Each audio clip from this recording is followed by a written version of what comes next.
성경을 다시 읽어가는 복된 새벽입니다. 하나님께서 우리에게 주시는 말씀은 이제 창세기 마지막 본문 창세기 48장에서 50장까지 함께 읽을 말씀은 48장 1절에서 6절까지의 말씀입니다. 창세기 48장 1절에서 6절까지의 말씀. 여러분 가지고 계신 구약성경 77면 전후에 있습니다.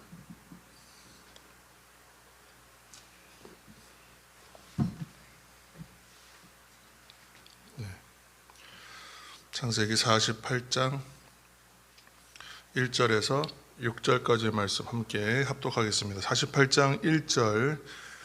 2일 후에 어떤 사람이 요셉에게 말하기를 네 아버지가 병들었다 하므로 그가 곧 두 아들 므낫세와 에브라임과 함께 이르니 어떤 사람이 야곱에게 말하되 내 아들 요셉이 내게 왔다 하매 이스라엘이 힘을 내어 침상에 앉아 요셉에게 이르되 이전에 가나안 땅 루스에서 전능하신 하나님이 내게 나타나사 복을 주시며 내게 이르시되 내가 너로 생육하고 번성하게 하여 내게서 많은 백성이 나게 하고 내가 이 땅을 내 후손에게 주어 영원한 소유가 되게 하리라 하셨느니라.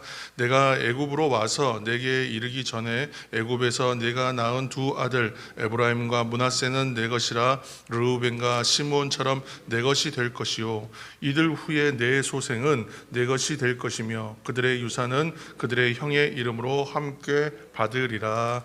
아멘.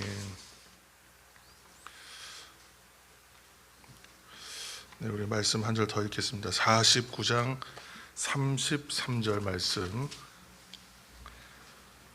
49장의 끝에 33절 말씀. 49장 33절.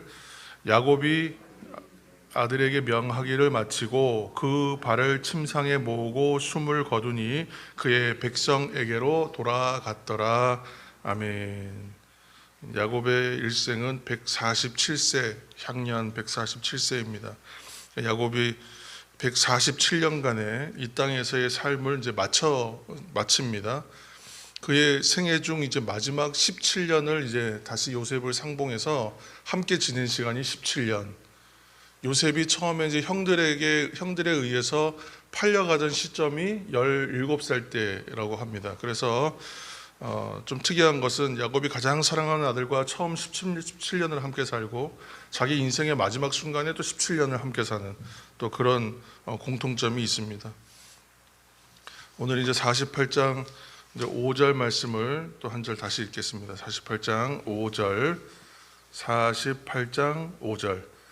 내가 애굽으로 와서 내게 이르기 전에 애굽에서 네가 낳은 두 아들 에브라임과 므낫세는 내 것이라 르우벤과 시므온처럼 내 것이 될 것이요. 아멘.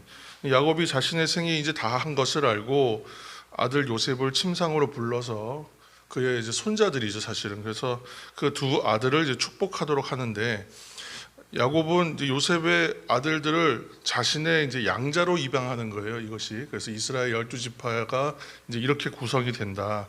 장차 이제 르우벤과 시므온을 이제 에브라임과 므낫세와 에브라임이 대신하게 된다. 이제 그렇게 이제 그런 의미가 여기 포함되어 있고, 요셉은 므낫세가 장자이기 때문에 그 장자임을 이제 맞추어서 축복받게 하려고 하는데 야곱이 팔을 이제 고의적으로 엇갈리게 얹어서 이제 에브라임에게 장자의 축복을 주죠. 그래서 이 사실들을 보면 창세기에 유독 좀 두드러진 특징 중에 하나가 장자가 아닌 차자 또는 막내, 그러니까 순서를 어기는 그런 이제 사회적 관습이나 전례를 뛰어넘는 모습을 보게 됩니다. 그래서 하나님의 축복이라는 것은 사람들이 생각하는 그런 관습이나 형식이나 순서에 얽매이지 않고 하나님의 어떤 그러한 은혜는 그러한 관습이나 전례를 뛰어넘어 축복하시는 것이다. 이제 그 사실을 보게 됩니다. 그래서 그 차자 축복의 원리라고 이제 이걸 또 설명하는데 대표적으로 그 아벨과 가인 또는 이삭과 이스마엘, 야곱과 에서, 또 요셉과 르우벤, 이제 에브라임과 므낫세 이런 데 보면 이제 이 형제의 순서가 역전되거든요. 그래서 그러한 예를 보게 되고 또 어떤 학자는 설명하기를 이 야곱이 지금 손을 이렇게 엇갈리게 축복했잖아요. 그게 십자가 형태라는 거예요, 이것이. 그래서 이것은 하나님께서 옛 본성, 우리의 인간에게 있었던 원래 본성, 옛 본성을 못 받고 인간의 본성으로서 사는 사람이 아니라 본성대로 사는 사람이 아닌 영적인 것으로 사는 사람을 축복하려고 하는 그들에게 주는 은혜의 원리가 이 안에 있다. 십자가 모양으로 이게 축복하는 것이다. 뭐 이렇게 해석하는 분도 있습니다. 근데 무엇보다 차자를 먼저 이렇게 세우는 것은 성경에 우리 나오잖아요. 먼저 된 자가 나중되고 나중된 자가 먼저 되는. 그러니까 나중된 자가 먼저 되는 은혜의 원리가 이제 이 안에 있습니다. 그러니까 나중일 수밖에 없거든요. 사실은 나중일 수밖에 없는 인생이 있는데 그 나중일 수밖에 없는 인생이 먼저 되게 하시는, 하나님께서는 얼마든지 역전의 은혜, 뒤집으시는 은혜가 있다라고 지금 말씀하는 거예요. 그래서 뒤집고 전복되는 것. 그래서 하나님의 은혜로 성도가 되고 자녀가 된 우리들은 이렇게 주님과 함께 이렇게 역전의 드라마를 써가는 인생이다. 그래서 항상 낙심할 것이 없고, 낙심하나 또 제자리로 우리가 빨리 회복되어 올 수 있는 것은 결국은 하나님께서 역전케 하시고 뒤집으시고 그 모든 부분을 반전케 하시는 하나님의 은혜가 있다는 것을 생각할 수 있기 때문에 그렇습니다. 오늘도 삶의 자리에서 역전의 은혜를 체험하시고 써가시는 저와 여러분 되시기를 예수님의 이름으로 축복합니다. 49장 1절 말씀 다시 한번 읽겠습니다. 49장 1절 함께 읽을 때 창세기 49장 1절입니다. 49장 1절 야곱이 그 아들들을 불러 이르되 너희는 모이라 너희가 후일에 당할 일을 내가 너희에게 이르리라. 아멘. 이제 야곱의 마지막 유언의 메시지입니다. 유언의 메시지이자 우리가 이제 흔히 알고 있는 축복, 아버지 야곱의 아들들을 향한 축복입니다. 이 축복이자 이제 유언의 메시지는 두 가지가 반영되죠. 하나는 그 아들들의 삶과 역사가 어떠했는가를 반영하고 그 내용 안에, 그리고 야곱이 그 아들들의 인생을 어떻게 보았고 어떻게 기억하고 있는가, 이것을 지금 축복과 이 유언의 메시지 안에 그대로 반영합니다. 그래서 모두 다는 아니고 지금 이 시간에는 잠깐 몇 가지만 살피면, 먼저 르우벤은 장자였지만 능력과 영광을 물려받지 못해요. 왜냐하면 그가 이제 아버지의 침상을 더럽혔다. 그래서 그의 범죄로 인해서 장자의 축복을 잃는 거죠. 잃어버리는 것이죠. 그리고 시므온과 레위는 잘 아는 것처럼 창세기 34장에서 그 이제 여동생이 험한 일을 당했을 때 세겜 사람들을 이제 학살하는 그 잔혹함을 보였어요. 그래서 그것으로 인하여 장차 시므온 지파는 유다 지파에게 흡수되어 버리고, 레위 지파는 레위 지파도 같은 사실 운명이었는데 금송아지 사건 때 하나님 편에 섰다 그랬잖아요. 그래서 하나님 편에 서서 그들이 헌신하였다, 이제 이렇게 성경에는 표현하는데, 그렇게 되면서 거기에서 한번 하나님의 은혜로 역전하는 은혜인 것이죠. 여기도. 그래서 하나님의 은혜로 정말 놀라운 은혜예요. 사실 이것은. 그래서 제사장 족속이 되는 오히려 반전의 은혜가 한번 있었습니다. 그리고 아들 유다가 이제 창세기 후반부에 굉장히 강조되었고, 우리가 성경을 처음 읽을 때는 유다라는 이제 아들의 관점에서 성경을 읽어내기도 했었는데, 이 유다는 백수의 제왕인 사자로 이제 상징하여 축복합니다. 이것은 야곱한테 있어서의 이 유다라는 아들의 인상이 어떻게 인상 지워졌었는지, 아들에 대한 기억이 어떠했는지를 보여주는 거예요. 그래서 아들에게 있어서, 이 야곱에게 있어서는 유다라는 아들이 가장 강한 인상을 준 아들이구나, 이제 우리가 생각할 수 있습니다. 그리고 장차 유다 지파로부터 장차 그리스도가 오시기 때문에 그러한 의미에서 유다를 향한 축복이 길죠. 그리고 49장 22절 말씀 한 절 읽겠습니다. 49장 22절 49장 22절 요셉입니다. 22절 요셉은 무성한 가지 곧 샘 곁에 무성한 가지라 그 가지가 담을 넘었도다. 아멘. 요셉의 축복이 굉장히 길죠. 마지막으로 이제 요셉의 축복을 보는데 요셉에 대한 축복이 일단 가장 길어요. 가장 길고 우리가 49장 28절 말씀을 보시면 이들이 이제 이스라엘의 장차 12지파가 되는 것이라고 설명하고 이제 그들의 아버지가 그들에게 대하여 말하고 그들에게 축복하였으니 그러니까 그 인생에 대하여 약수를 한 다음에 축복하였다는 거예요. 그리고 난 다음에 뭐라고 되어 있냐면 그들 각 사람의 분량대로 축복하였다 그랬어요. 그죠? 그러니까 아들마다 다른 거예요. 지금 축복의 분량과 축복의 정도와 축복의 강도가 달라요. 다를 수밖에 없다는 거예요. 그리고 특별히 재미있는 것은 유다와 요셉이 가장 길고 요셉의 축복에는 복에 관한 표현이 그 5절 안에 보면 한 6번 나옵니다. 그러니까 굉장히 그냥 요셉에게는 축복을 그냥 더 많이 한 거예요. 그래서 요셉은 고난이 가장 많았지만 그 형제들 가운데에 요셉이 고난이 가장 많았잖아요. 사실은 고난이 가장 많았으나 가장 많은 축복을 받는다. 그러니까 성도의 삶이 그냥 우여곡절 없는 평탄한 삶이 축복의 삶이냐? 그것도 복된 삶일 거예요. 그러나 야곱처럼 요셉처럼 인생의 굴곡이 정말 많고 고난이 많았어도 그 가운데에 은혜도 많고 복도 많은 것이기 때문에 그 삶도 복된 것이다.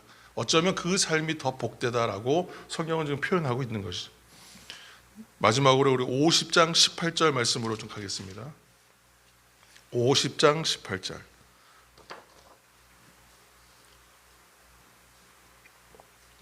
50장 18절 그의 형들이 또 친히 와서 요셉의 앞에 엎드려 이르되 우리는 당신의 종들이니이다. 아멘. 축복의 장면 이후에 이제 야곱이 이제 향년 147세로 이제 하나님 품으로 가고 이제 버팀목이었죠. 아버지가 그래도 완충작용을 해줬잖아요 그동안. 그래서 요셉과 형제들 사이에 이 은원 관계가 있는데 형제들은 이제 두려운 것이죠. 이제 그나마 버팀목이었던 아버지가 돌아가셨으니 이제서야 자신들 향한 옛날의 그 잘못에 대하여 복수하지 않겠는가 두려운 것이죠. 그래서 자신들이 알아서 사실은 엎드리는 겁니다. 알아서 엎드려요. 그래서 용서를 위해서 엎드리며 종의 고백을 해요. 우리는 당신의 종입니다. 이게 무슨 표현이냐면 이것이 용서를 위해서 일하는 태도라는 거예요. 여러분 이해되시죠?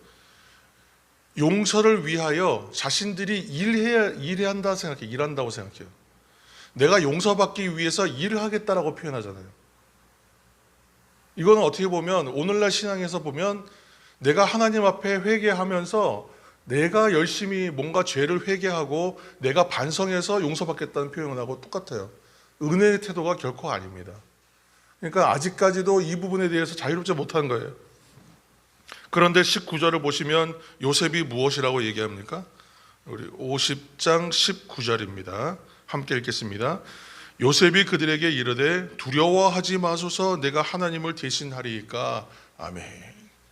두려워하지 말라 이렇게 얘기해요. 두려워하지 말라. 성경에서 두려워하지 말라는 표현만큼 우리에게 은혜로운 표현은 없죠 사실. 그래서 예수님께서 제자들에게 나타나실 때에 내니 두려워하지 말라 이렇게 말씀하시잖아요. 그래서 두려워하지 말라고 요셉은 이야기합니다. 요셉의 형제들은 자신들을 용서했다는 말을 믿지를 못했어요. 그래서 이것은 믿지 못하는 것이죠. 믿지 못하는 것. 왜 그렇습니까? 그 원인은 죄 때문이었고 믿지 못하는 건 뭐예요? 불신앙이잖아요. 그러니까 오늘날도 죄와 불신앙의 인생의 결과는 어떠냐면 두려움과 염려와 걱정밖에 없다는 거예요. 이것을 아주 단적으로 보여주는 것입니다. 우리가 이제 다시 성경을 읽어가면서 이제 성경의 첫 책을 우리가 맞춰가고 있는데 이 성경의 첫 책인 창세기 안에서의 사람의 일생을 참 재미있게 표현합니다. 성경의 창세기 서두에 보면 하나님께서 사람을 만드셔서 어디에 두시냐면 에덴 동편 동산에 두시잖아요. 가장 안전하고 풍요롭고 복된 자리에다가 평안한 자리에다가 안식처에다가 우리들을 인간을 사람을 놓고 시작합니다. 그런데 그렇게 시작한 창세기의 마침이 무엇으로 끝나냐면 우리 오늘 50장 마지막 끝부분에 무엇으로 끝납니까? 마지막 26절 50장 26절 함께 읽겠습니다. 요셉이 110세의 죽음에 그들이 그의 몸에 향 재료를 넣고 애굽에서 입관하였더라. 아멘. 재미있는 것은 창세기의 마지막 절이 요셉의 입관으로 끝나요. 하나님께서 사람을 최초에 창조하셔서 두었던 곳은 동산이었어요. 평안한 곳이었습니다. 작은 천국과 같았습니다. 그런데 그곳에서 시작한 인생이 죄로 인하여 어디까지 가냐 하면 입관하는 것으로 마친다는 거예요. 사람의 일생은 이렇게 지금 세팅되어 있다고 우리에게 보여주는 것과 같습니다. 그러므로 결국은 이러한 인생의 결국은 이렇게 끝날 수밖에 없는데, 죄로 인하여. 그러나 이러한 결과와 이러한 결국을 뒤집어서 역전케 하시고 변화시켜 주시고 구원케 하시는 하나님의 은혜가 있다. 하나님의 은혜를 더욱 깊이 사모해야 되겠다라는 생각을 우리에게 심어줍니다. 성도 여러분, 오늘도 내니 두려워하지 말라, 이렇게 말씀하시는 우리가 주님 안에의 삶을 살고 있습니다. 그 주님 안에서의 삶은 평안과 안식의 삶입니다. 그래서 요셉의 삶과 같이 비록 성도의 삶에는 고난과 아픔이 많을지라도 더 큰 은혜의 축복도 있다는 것을 생각하시길 바랍니다. 오늘도 그래서 죄와 불신앙이 아닌 믿음의 확신으로 담대하게, 또한 거침없이 은혜의 삶을 살아가는 성도들이 되시기를, 저와 여러분 되시기를 예수님의 이름으로 축복합니다. 함께 기도하며